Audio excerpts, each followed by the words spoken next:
শোণিতপুৰৰ পৰা গ্ৰেপ্তাৰ হৈছে পাকিস্তানৰ চোৰাংচোৱা ভাৰতীয় বায়ু সেনাৰ অৱসৰপ্ৰাপ্ত বিষয়াক ইতিমধ্যে গ্ৰেপ্তাৰ কৰা হৈছে। এই ঘটনাৰ সৈতে জড়িত থকাৰ অভিযোগত পাকিস্তানক তথ্য যোগান ধৰিছিল বিষয়াজনে। শোণিতপুৰ আৰক্ষীয়ে গ্ৰেপ্তাৰ কৰে কুলেন্দু শৰ্মাক আৰু বিষয়াজনে স্পৰ্শকাতৰ বিষয়ৰ তথ্য দিছিল পাকিস্তানক। বহু নথিপত্ৰ পাকিস্তানক যোগান ধৰা বুলিও অভিযোগ উত্থাপন হৈছে। আমি জনাইছো অত্যন্ত এটা উদ্বেগজনক খবৰ।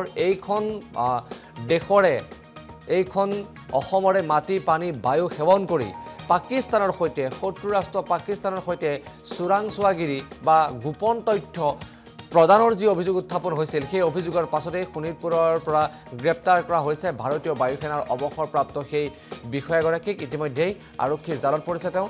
পাকিস্তানক তথ্য যোগান ধৰিছিল এই বিষয়াজনে, কিন্তু কি স্বাৰ্থত এখন দেশৰ গোপন তথ্য আন এখন শত্ৰু ৰাষ্ট্ৰক তেওঁ প্ৰদান কৰিছিল, সেয়া এটা এই মুহূৰ্তৰ খুব চৰ্চিত প্ৰশ্নৰূপে বিবেচিত হৈছে।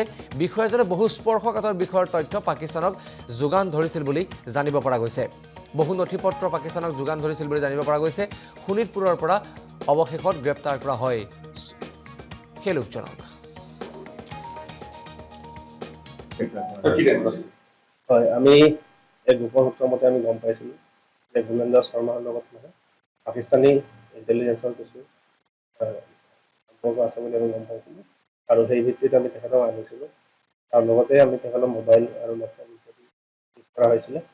আৰু এই বিশেষ সূত্ৰমতে আৰু লগতে এই মোবাইলবিলাকৰ পৰা আমি কিছুমান তথ্য পাইছিলোঁ, যিটো আমাৰ দেশৰ কাৰণে, আমাৰ দেশৰ ডিফেন্সৰ কাৰণে স্পৰ্শকাতৰ বিষয় আছিলে।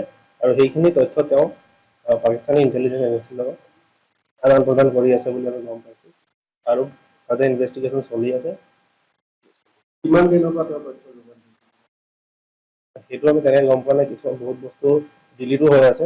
আমি সেই মোবাইল বা লেপটপ আমি ফৰেঞ্চিকত দিব লাগিব, আৰু সেইবিলাকৰ পৰা আমি শোণিতপুৰৰ পৰা গ্ৰেপ্তাৰ হৈছে পাকিস্তানৰ চোৰাংচোৱা ভাৰতীয় বায়ু সেনাৰ অৱসৰপ্ৰাপ্ত বিষয়াক ইতিমধ্যে গ্ৰেপ্তাৰ কৰা হৈছে। এই ঘটনাৰ সৈতে জড়িত থকাৰ অভিযোগত পাকিস্তানক তথ্য যোগান ধৰিছিল বিষয়াজনে। শোণিতপুৰ আৰক্ষীয়ে গ্ৰেপ্তাৰ কৰে কুলেন্দু শৰ্মাক আৰু বিষয়াজনে স্পৰ্শকাতৰ বিষয়ৰ তথ্য দিছিল পাকিস্তানক। বহু নথিপত্ৰ পাকিস্তানক যোগান ধৰা বুলিও অভিযোগ উত্থাপন হৈছে। আমি জনাইছো অত্যন্ত এটা উদ্বেগজনক খবৰ।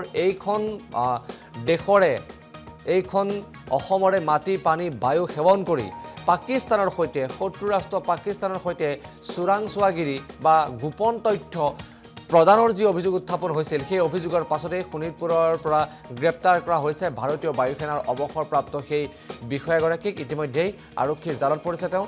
পাকিস্তানক তথ্য যোগান ধৰিছিল এই বিষয়াজনে, কিন্তু কি স্বাৰ্থত এখন দেশৰ গোপন তথ্য আন এখন শত্ৰু ৰাষ্ট্ৰক তেওঁ প্ৰদান কৰিছিল, সেয়া এটা এই মুহূৰ্তৰ খুব চৰ্চিত প্ৰশ্নৰূপে বিবেচিত হৈছে। বিষয়াজনে বহু স্পৰ্শকাতৰ বিষয়ৰ তথ্য পাকিস্তানক যোগান ধৰিছিল বুলি জানিব পৰা গৈছে। বহু নথিপত্ৰ পাকিস্তানক যোগান ধৰিছিল বুলি জানিব পৰা গৈছে। শোণিতপুৰৰ পৰা অৱশেষত গ্ৰেপ্তাৰ কৰা হয় সেই লোকজনক।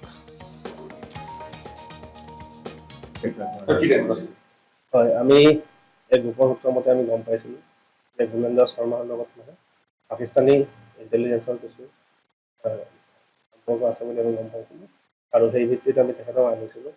আৰু লগতে আমি তেখেতৰ মোবাইল আৰু লেপটপ ইত্যাদি ইউজ কৰা হৈছিলে। আৰু এই বিশেষ সূত্ৰমতে আৰু লগতে এই মোবাইলবিলাকৰ পৰা আমি কিছুমান তথ্য পাইছিলোঁ, যিটো আমাৰ দেশৰ কাৰণে, আমাৰ দেশৰ ডিফেন্সৰ কাৰণে স্পৰ্শকাতৰ বিষয় আছিলে। আৰু সেইখিনি তথ্য তেওঁ পাকিস্তানী ইণ্টেলিজেন্স এজেঞ্চিৰ লগত আদান প্ৰদান কৰি আছে বুলি আমি গম পাইছোঁ। আৰু তাতে ইনভেষ্টিগেশ্যন চলি আছে। কিমান দিনৰ পৰা তেওঁ তথ্য যোগান সেইটো আমি তেনেকৈ গম পোৱা নাই। কিছুমান বহুত বস্তু ডিলিটো হৈ আছে। আমি সেই মোবাইল বা লেপটপ আমি ফৰেঞ্চিকত দিব লাগিব, আৰু সেইবিলাকৰ পৰা আমি